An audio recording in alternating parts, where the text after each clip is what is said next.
Cuaca ekstrim di Italia, gelombang tinggi hingga 9 meter. Kebakaran di Pakistan tewaskan puluhan orang. Penampakan ikan teleskop viral di media sosial. Halo pemirsa setiap Berita Nasional TV, Anda kembali menyaksikan Mata Dunia, program yang menyajikan isu dan informasi terkini dari berbagai penjuru dunia. Bersama saya, Restulandari.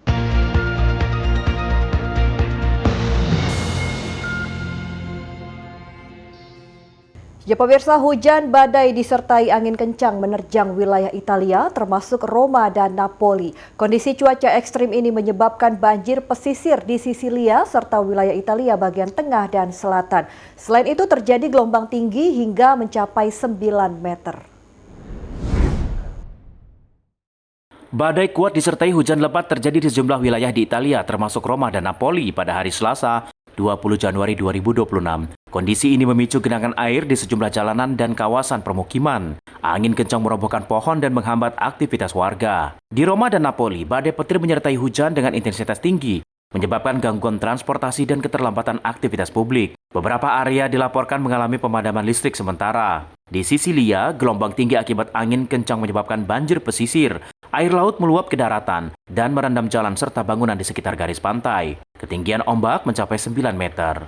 Badan Meteorologi setempat menyebut badai ini dipicu sistem tekanan rendah yang kuat di Laut Mediterania.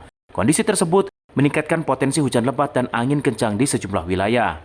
Otoritas Italia mengeluarkan peringatan merah dan menghimbau warga untuk tetap waspada, menghindari wilayah pesisir dan mematuhi peringatan cuaca, arahan evakuasi hingga kondisi kembali normal. Di Sisilia dan Calabria, sekolah-sekolah ditutup dan hampir 190 orang dievakuasi dari wilayah pantai. Angin kencang dengan kecepatan 120 hingga 130 km per jam membawa hujan lebat dan mengguncang infrastruktur setempat. Di beberapa daerah, akses pantai dibatasi untuk mengurangi resiko terjadi korban. Dari Italia kita ke Amerika, pemirsa. Presiden Amerika Serikat Donald Trump berniat membentuk Dewan Perdamaian Gaza. Tugasnya memproses perdamaian dan rekonstruksi jalur Gaza. Ada indikasi Trump ingin menyaingi PBB. Presiden Amerika Serikat Donald Trump berniat membentuk Dewan Perdamaian. Tujuannya mengawasi proses perdamaian dan rekonstruksi jalur Gaza. Sebelumnya Perserikatan Bangsa-Bangsa atau PBB menyetujui rencana ini melalui resolusi 2803 pada November 2025. Sejumlah ahli hukum internasional sejak awal menilai keputusan tersebut bermasalah dan berpotensi melanggar hukum internasional. Ini memunculkan indikasi Trump ingin mengendalikan Dewan Perdamaian terlepas konflik Timur Tengah. Piagam pendirian dipublikasikan surat kabar Israel Times of Israel pada Minggu 18 Januari 2026 tidak menyebut jalur Gaza. Dokumen tersebut memberi kewenangan sangat besar kepada Ketua Dewan. Trump secara eksplisit sebagai Ketua Pendiri. Dewan Perdamaian bertujuan mendorong stabilitas, memulihkan pemerintahan yang sah dan bisa diandalkan, serta menjamin perdamaian jangka panjang di wilayah-wilayah terdampak atau terancam konflik.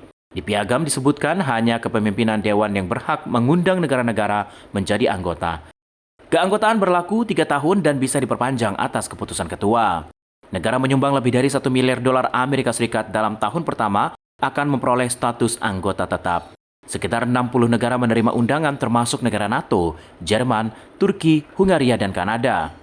Pada Senin 19 Januari 2026, Menteri Luar Negeri Prancis Jean-Noël Barrot menyatakan menolak undangan karena piagam Dewan Perdamaian melampaui mandat Gaza dan rencana perdamaian PBB.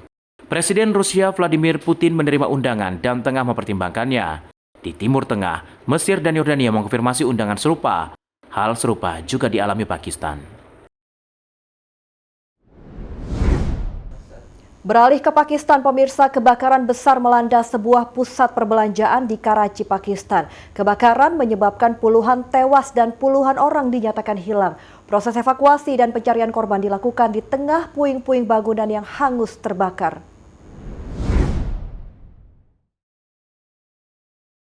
Kebakaran terjadi pada Sabtu malam 17 Januari 2026 di Gul Plaza, sebuah kompleks perbelanjaan bertingkat di pusat kota Karachi, Pakistan yang menampung sekitar 1.200 toko. Api berasal dari toko di lantai dasar sebelumnya dengan cepat menjalar ke lantai atas dan menghanguskan sebagian besar bangunan. Nyala api berkecamuk selama lebih dari 24 jam dan berhasil dikendalikan setelah petugas pemadam kebakaran bekerja sepanjang malam. Kurangnya sistem ventilasi membuat asap tebal memenuhi gedung dan menyulitkan upaya penyelamatan korban terperangkap di dalam. Pada Senin 19 Januari 2026, petugas mulai menyingkirkan puing-puing bangunan, termasuk besi, papan toko, dan unit penyejuk udara yang jatuh ke jalan. Sebagian struktur bangunan masih berdiri terpaksa dirobohkan dengan alat berat karena dinilai tidak stabil dan beresiko roboh. Tim penyelamat menemukan jasad dan potongan tubuh korban dimasukkan ke dalam kantong jenazah, lalu dibawa ke rumah sakit menjalani identifikasi melalui tes DNA. Petugas berulang kali berhenti mencari korban untuk minum akibat panas ekstrim. Masih terasa dari sisa kebakaran. Hingga Selasa 20 Januari 2026, Murad Alisah, Kepala Menteri Provinsi Sindh menyebut sedikitnya 65 orang dinyatakan hilang. Puluhan korban luka diperbolehkan pulang dari rumah sakit. Jumlah korban tewas sebanyak 21 jiwa. Sah menyatakan, pemerintah provinsi akan memberikan kompensasi sebesar 10 juta rupiah Pakistan atau sekitar 36.000 dolar Amerika Serikat kepada keluarga masing-masing korban. Perdana Menteri Pakistan Shehbaz Sharif menyampaikan bela sungkawa dan menjamin dukungan bagi keluarga korban. Insiden ini memicu kemarahan warga dan pemilik toko yang kehilangan mata pencaharian. Mereka mempertanyakan lamban respon pemadam kebakaran dan standar keselamatan gedung. Sementara itu, pemerintah daerah menyatakan akan melakukan penyelidikan menyeluruh untuk mengungkap penyebab kebakaran dan menindak pihak yang bertanggung jawab. Ya, dari kebakaran kita ke banjir, pemirsa. Hujan lebat melanda Monastir, Tunisia menyebabkan banjir. Otoritas setempat mengimbau warga untuk waspada dan mengikuti petunjuk keselamatan saat beraktivitas di luar rumah. Hujan lebat melanda Gubernurat Monastir, Tunisia pada Selasa 20 Januari 2026. Hujan lebat berlangsung sejak Senin 19 Januari 2026. Otoritas setempat mengimbau masyarakat agar terus waspada dan mengikuti petunjuk keselamatan saat beraktivitas di luar rumah. Badan Meteorologi setempat perakiraan cuaca menunjukkan hujan akan terus berlanjut lebih lama dengan perkiraan 10 hari menunjukkan potensi hujan dan petir pada malam hari serta hujan lebat sampai pertengahan minggu pekan depan. Hal ini memperkuat tanda kondisi cuaca sangat tidak stabil dan hujan terus-menerus. Cuaca ekstrem dipengaruhi badai hari membentuk tekanan rendah di belahan utara Afrika dan Laut Tengah, membawa udara dan kelembaban ke Tunisia bagian utara. Hal ini diperkirakan menyebabkan hujan lebat dan potensi banjir di wilayah pesisir. Warga di Nabeul, Sousse, dan lain melaporkan kondisi hujan dan banjir ringan. Lumpur dan genangan air di area permukiman dan jalan utama. Pemerintah setempat dan Dinas Keselamatan menghimbau masyarakat tidak melakukan perjalanan jika tidak penting, menjauhi area rawan banjir, serta selalu memantau pembaruan cuaca karena kondisi ini diperkirakan akan berpotensi memperberat infrastruktur dan akses transportasi jika hujan terus berlanjut selama beberapa hari ke depan. Penangkapan ikan teleskop viral di media sosial. Mata Dunia segera kembali.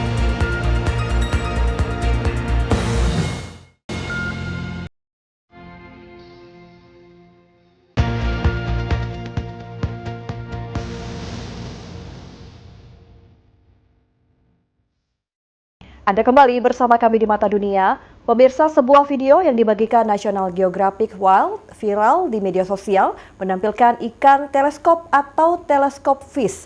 Penampilan ikan laut ini sedikit menyeramkan dan sangat aneh. National Geographic Wild merilis rekaman ikan teleskop atau teleskop fish, spesies ikan laut dalam jarang terekam kamera. Rekaman ini diambil di wilayah Midnight Zone, zona laut dengan kondisi minim cahaya. Perekaman dilakukan menggunakan kamera dan robot bawah laut sebagai bagian eksplorasi laut dalam. Video ini menarik perhatian publik. Penampilan ikan laut ini sedikit menyeramkan dan sangat aneh. Dilansir EFL Science, ikan teleskop termasuk dalam dua spesies disebut Gigantura indica dan Gigantura cuni. Nama ikan ini diambil dari dua matanya yang luar biasa panjang dan berbentuk tabung menonjol ke depan dari kepala mereka. Meski terlihat aneh, ini merupakan bentuk adaptasi yang baik dari ikan teleskop terhadap lingkungannya. Ikan teleskop adalah makhluk hidup di laut dalam yang ditemukan di wilayah tropis dan subtropis lautan di kedalaman antara 500 hingga 2000 meter. Hampir tidak ada cahaya yang menembus kedalaman sejauh itu, tetapi bentuk teleskopik mata ini membantu ikan untuk lebih mudah melihat mangsanya dalam kegelapan. Ikan memiliki mata berbentuk tabung mengarah ke depan, membantu penglihatan dalam kondisi sangat gelap. Data ilmiah tentang spesies ini masih terbatas karena habitatnya sulit dijangkau manusia. Ya, selanjutnya pemirsa, ada kabar duka. Valentino Garavani tutup usia. Semasa hidup, Valentino Garavani dikenal sebagai desainer Italia legenda di balik gaun ikonik Oscar dan mewariskan pengaruh besar di dunia mode global. Ia tutup usia di umur 93 tahun. Dunia mode internasional berkabung. Desainer muda legendaris asal Italia, Valentino Garavani tutup usia di umur 93 tahun. Ia meninggalkan warisan besar dalam industri fashion dunia. Valentino Garavani meninggal dunia di Roma pada Senin 19 Januari 2026 di usia 93 tahun. Kabar duka ini diumumkan yayasan miliknya, Fondazione Valentino Garavani e Giancarlo Giametti, melalui unggahan di akun Instagram yang menyatakan Valentino Garavani menghembuskan nafas terakhir di kediamannya dengan tenang didampingi keluarga dan orang-orang terdekat. Dilansir dari Entertainment Weekly dan Daily Mail, Valentino bukan hanya pendiri rumah mode Valentino yang ikonik pada 1960, tetapi juga figur berpengaruh dalam sejarah mode internasional. Sosok yang lahir di Voghera, Italia pada 11 Mei 1932 ini dikenal sebagai salah satu maestro mode paling berpengaruh di dunia dengan karir membentang lebih dari 6 dekade. Melalui rumah mode Valentino, ia membangun identitas busana, mengutamakan keanggunan, kemewahan, serta detail haute couture yang presisi. Karya-karyanya menjadi pilihan selebritas dunia, tokoh keluarga kerajaan hingga bintang Hollywood dalam berbagai momen bersejarah termasuk ajang Academy Awards dan Festival Film Internasional. Valentino juga dikenang sebagai pencipta warna merah ikonik, kemudian dikenal dunia sebagai Valentino Red, menjadi simbol keanggunan dalam sejarah mode modern. Meski sudah mengundurkan diri dari dunia desain secara aktif sejak tahun 2008, pengaruh Valentino tetap hidup melalui karya dan generasi desainer penerus. Jenazah Valentino Garavani disemayamkan pada 21 hingga 22 Januari 2026 di Piazza Mignanelli, Roma untuk memberikan kesempatan kepada publik dan insan mode menyampaikan penghormatan terakhir. Upacara pemakaman digelar pada 23 Januari 2026 di Basilika Santa Maria degli Angeli e dei Martiri di Roma. Kepergian Valentino Garavani menandai akhir sebuah era dalam sejarah mode global. Namun warisannya akan terus hidup sebagai simbol keanggunan dan keabadian karya busana dunia. Kita beralih ke informasi lain pemirsa, bicara soal hidangan mewah dunia kuliner, Dry Aged Wagyu menjadi salah satu paling dicari. Proses pematangan khusus selama puluhan hari membuat daging ini hadir dengan rasa dan tekstur tak tertandingi.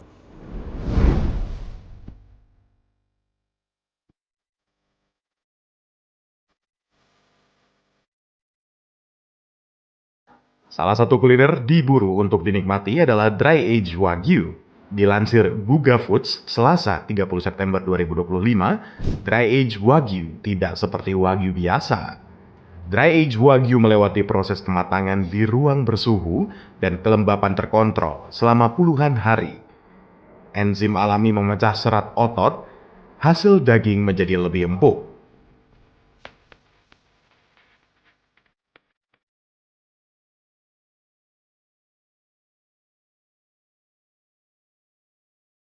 Penyusutan air membuat rasa semakin pekat. Perpaduan marbling wagyu meleleh di mulut dengan aroma khas dry aging mirip kacang dan keju memberikan pengalaman rasa eksklusif di setiap gigitan.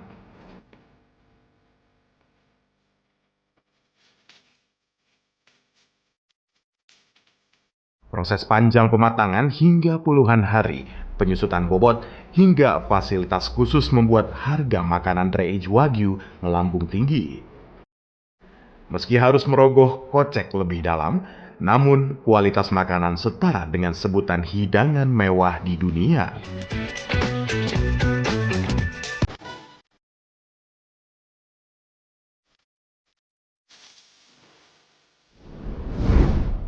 Ya, masih terkait kuliner pemirsa, belakangan ini ramai diperbincangkan mengenai perbarui standarisasi ejaan nama-nama negara dalam bahasa Indonesia melalui forum internasional. Sejumlah ejaan nama negara disesuaikan antara lain Thailand hingga Swiss.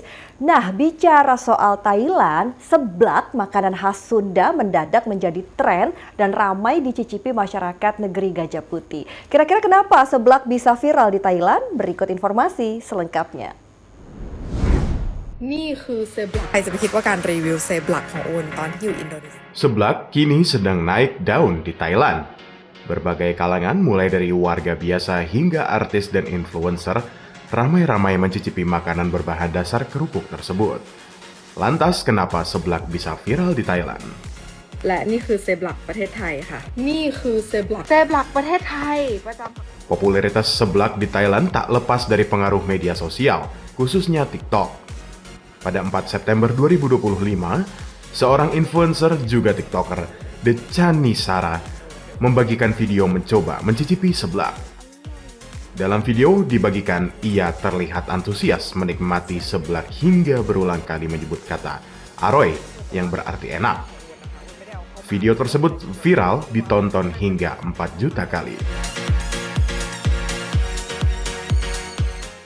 Bukan cuma Dechani Sara yang terpikat dengan rasa nikmat seblak, sejumlah TikToker lain terpantau asyik membuat konten seblak, dimasak sendiri dengan meniru resep dari media sosial. Seperti TikToker @bbeqq11 mengaku sengaja memborong seblak instan saat berkunjung ke Indonesia dibawa pulang sebagai oleh-oleh. ซื้อเพิ่มอีกแล้วนี่นะคะหมดเพื่อทุกคนเหมา Kini dari TikToker hingga masyarakat biasa di Thailand ramai-ramai mencicipi seblak. Tentu fenomena ini membuat heboh netizen Indonesia. Meski banyak merasa yang heran, karena lini masa media sosial saat ini dipenuhi dengan konten orang Thailand mukbang seblak karena masakan khas Sunda tersebut sampai viral di negara orang. นี่ทุกคนเสร็จแล้วเราไปเอาน้ำออกมานะคะเส้นจะได้ดูคลุกคลิกจริงๆแล้วน้องมีเส้นสีเหลืองๆแดงๆเนี่ยคือแปลกมากอันเนี้ย250มูก็แพงมากอะคนเลี้ยงคนให้น้องหน้าอีสกันแดงเลยนะโอ้ยก็ไม่กี่คำก็จะหมดละชอบตรงที่เส้นเขามีความหนึบหนับดูสีดีน่ากินเนอะ ขายน้ำร้านหน้า คอมบิเนชันของแบบราดหน้าหม่าล่าแล้วก็เส้นมาม่าไทยคือเบส Ya, informasi selanjutnya pemirsa budaya dan keindahan Thailand akan kami hadirkan usai jeda. Tetaplah bersama kami di Mata Dunia.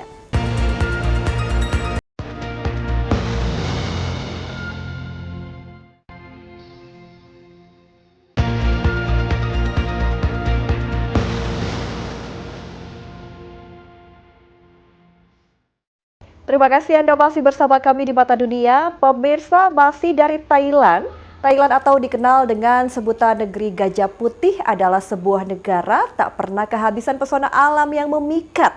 Di balik keindahan Thailand terdapat warisan budaya tertanam kuat di setiap kotanya. Dan seperti apa keindahan Thailand, berikut tayangannya untuk Anda.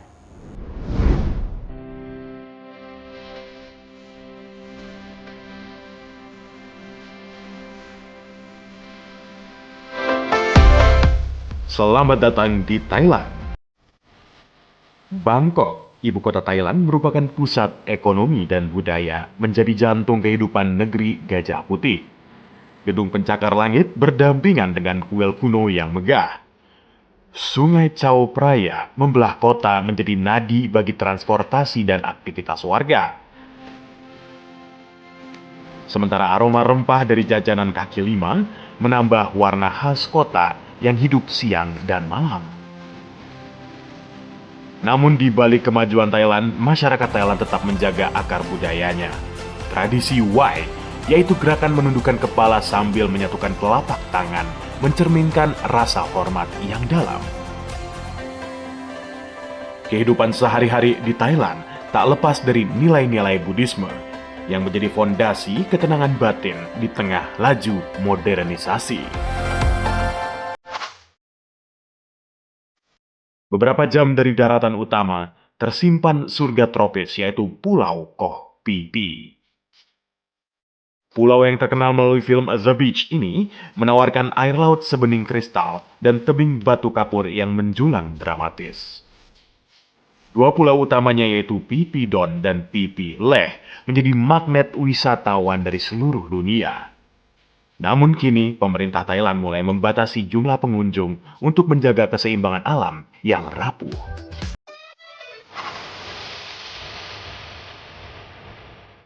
Berbeda dengan pantai dan laut, Nakhon Ratchasima atau Korat menawarkan wajah lain dari Thailand. Salah satu warisan terpenting di wilayah ini adalah Phi Mai Historical Park. Kompleks candi batu pasir yang megah dari masa kejayaan Khmer kuno. Dibangun pada abad ke-11, Prasat Hin Phi Mai menjadi saksi percampuran antara ajaran Hindu dan Buddha Mahayana dengan relief halus yang menceritakan kisah Ramayana di dindingnya. Kini, Pimai bukan hanya situs sejarah, tetapi juga tempat warga Korat yang merayakan warisan mereka melalui festival tahunan yang memadukan tari, musik, dan pertunjukan cahaya di bawah langit malam.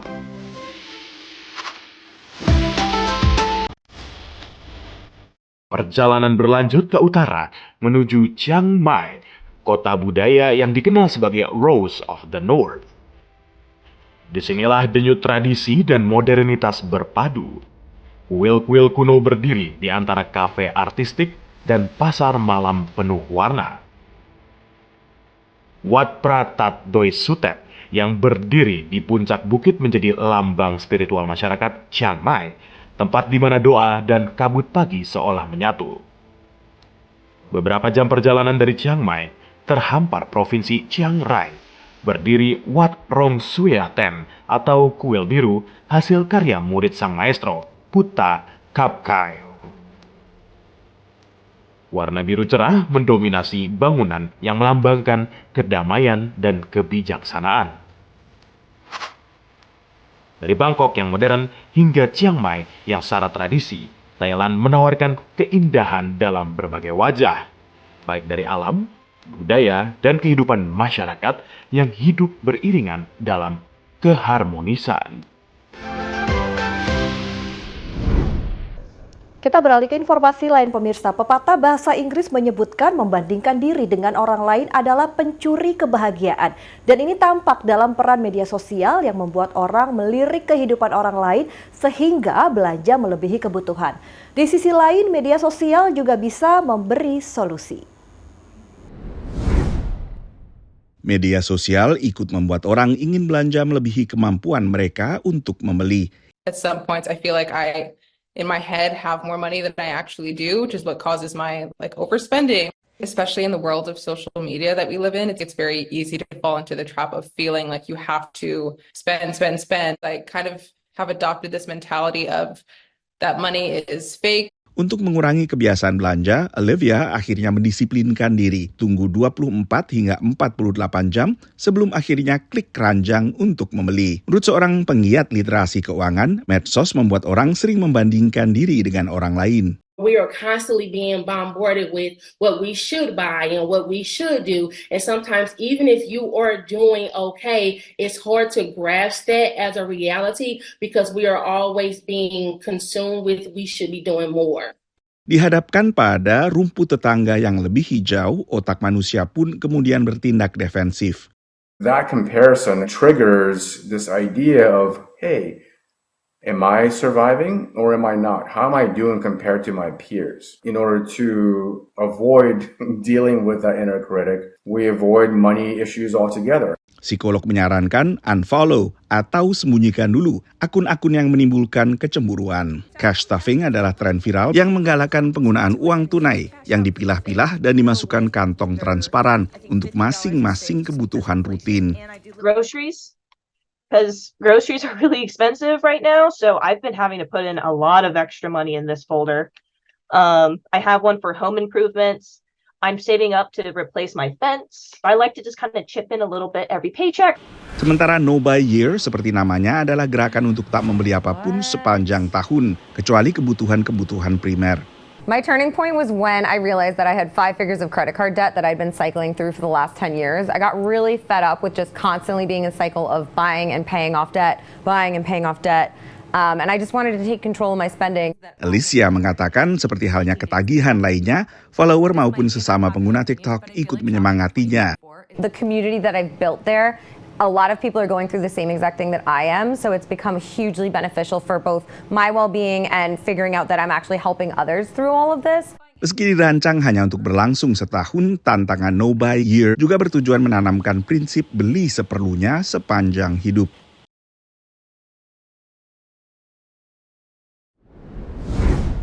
Ya, informasi tadi sekaligus menutup perjumpaan kita di Mata Dunia kali ini. Saksikan terus Mata Dunia hanya di Berita Nasional TV. Saya Restulandari beserta kru yang bertugas pamit undur diri dan sampai jumpa.